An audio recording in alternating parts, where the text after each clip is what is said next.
Why do you fail when trying to paint an army? Why is it so hard? Is it hard? In this video we'll look at some common obstacles, traps and mistakes. And I'll teach you some tips, tricks and techniques on how to avoid them. Hopefully. I'm Alex, you're watching Winterwolf Miniatures.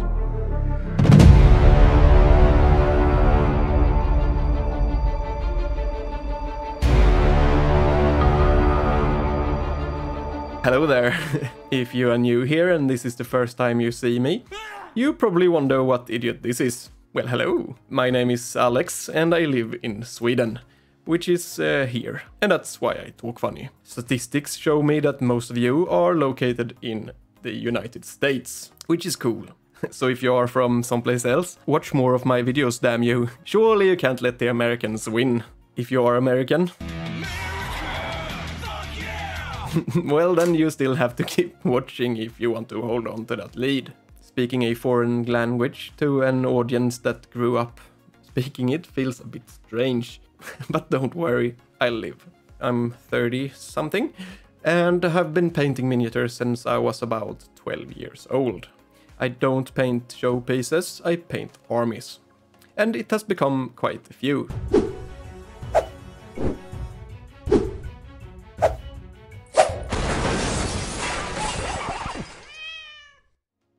Well, now when that is out of the way and we have established that I at least have a vague idea of what I'm talking about, let's go.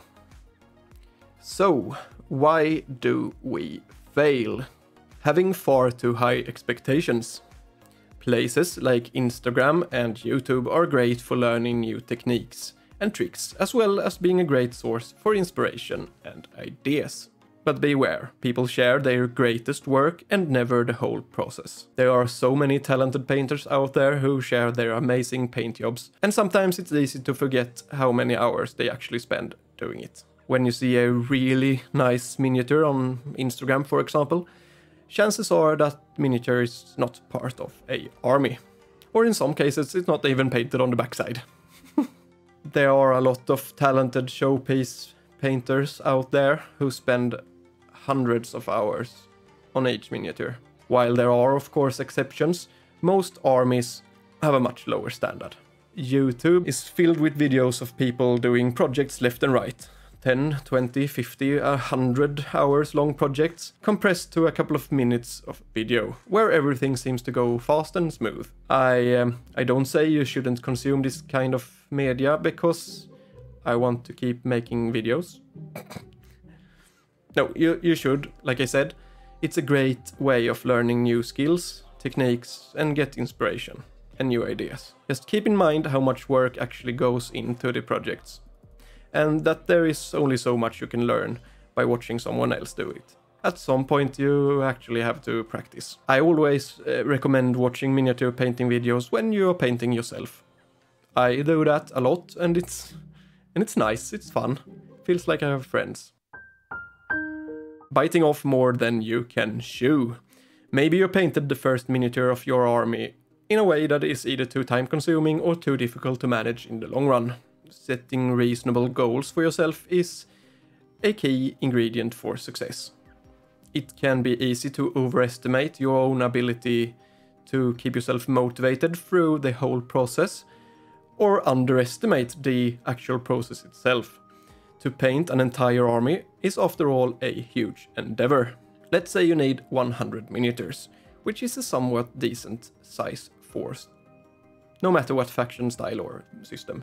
Spending only a half an hour on each miniature, that is still 50 hours. In reality, 1.5 hour per miniature is maybe more reasonable. Do you have the dedication and the discipline to actually finish a project of that size? When do you want your army to be ready for battle? How many hours a week are you willing and can put aside for painting?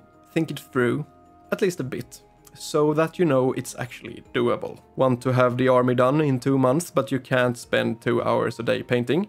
I'm sorry dude, it's not going to happen. Set reasonable goals that you actually can achieve. There is no need to feel bad for not achieving the impossible. So like I said, think it through, if only a bit. If your ability or time is a restriction, alter your expectations to align with reality. Not having a plan. Most of us, I imagine, start by just painting a couple of miniatures. They slowly become more, and someday that maybe turns into an army. At least that's the case for most of my armies. You know how it is. You see something new and shiny that you want to paint, so you buy it. Later, when they are painted, you look at them and think, it would be cool to have an army of those. My wallet don't like that thought. Buying and painting whatever you feel like is not a bad thing. It's a great way to develop your painting technique by painting all matter of different things. But when it's time to actually finish a army project, you need a plan. What troops do you need and how many of which? What paint scheme and what level of detail? In what order are you going to paint them? Do you batch paint? And if so, how many in a batch?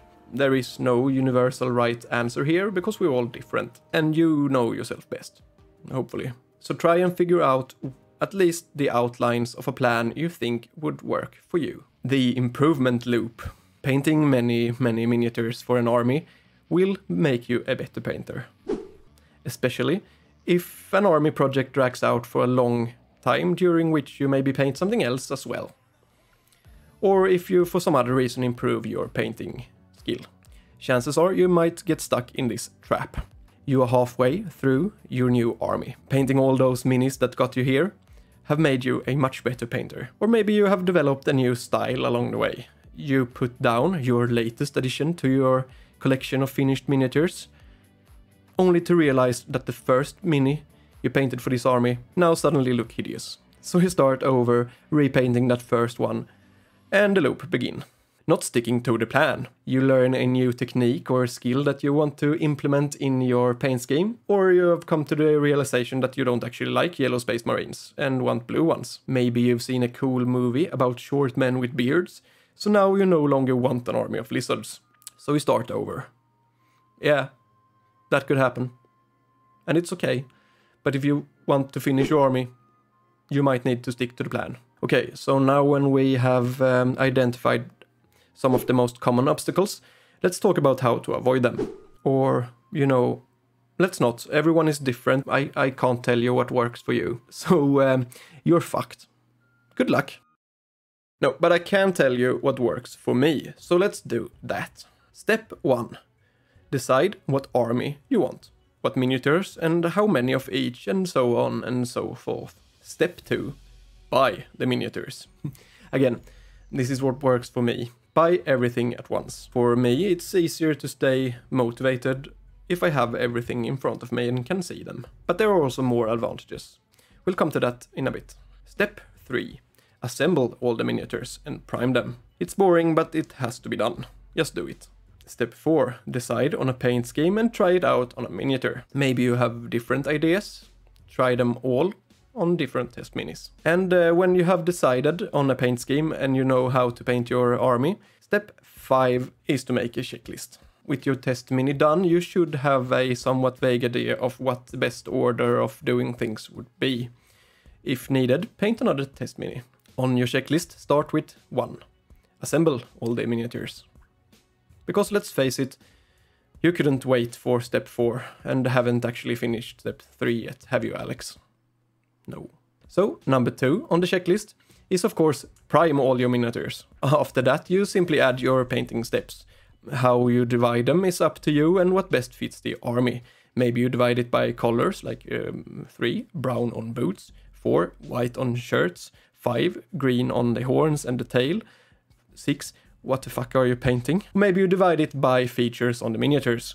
4, paint the cloaks, 5, paint the eyes, 6, paint the guns, and so on. Whatever works for you, or fit your army. The bottom line is that the checklist should cover everything. So when you're done with it, you're done with it. Step 6, follow the checklist, and check each entry when completed. And paint all the army in one single enormous big batch. Hopefully, checking the entries keep you motivated, and when you are done, you are done. There is no going back doing everything again on another mini, and because you have the checklist, you can always see the finish line and with every check you come closer. You develop your skill and technique, but all the miniatures will look very uniform when they are finished because they are painted at the same time. If you get bored and feel hopeless, which is understandable, nothing is stopping you from choosing a couple of miniatures and just painting them to completion. When that's done, you can just go back to your big batch, which is now a bit smaller, and continue. Just keep putting on paint and check those points one by one, and soon you have a finished army. Okay, so about buying everything at once. Except that you have to do that if you want to batch paint them all, there are also a couple of other advantages. Firstly, at least for me, having them all set up before me at the painting table makes it real. It looks doable in some way, and seeing them all together is a great motivator. Look how cool they are now. Imagine what they would look like painted. It's also a bit of a financial commitment. Miniatures can be expensive. Having paid for everything, you feel a greater commitment to yourself to actually finish the project. Lastly, if you have all the miniatures, you can use your army while painting it. Maybe not on fancy tournaments because it's not fully painted, but I'm sure your mates won't mind once in a while playing an unpainted army or a halfway finished one. Summary.